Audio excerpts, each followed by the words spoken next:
بچه‌ها خوش اومدیم یه ویدیو جدید. ویدیو خوردن یه چیز بدمزه یا خوشمزه با نی. مثلا من میرم بیرون و سینا زیر این یه چیز خوشمزه میذاره و زیر این یه چیز بدمزه و داخل اینا یه دونه نی میذاره داخل هر کدومش.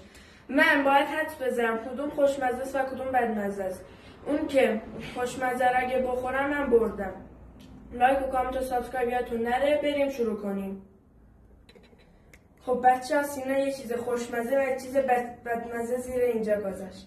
من برم ببینم شیرکاکا میخورم یا آبگوره.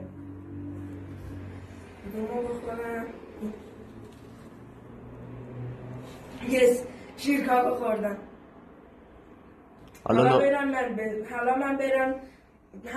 من بچینم و سینا بره بیرون.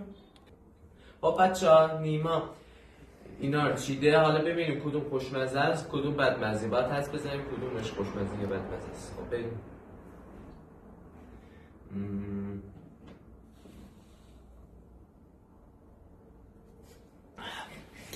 بچه لیمو رو خورد. خب تا ویدیوی بعد خداحافظ. لایک و کامنت و سابسکرایب یادتون نره تا یه ویدیو دیگه. خداحافظ.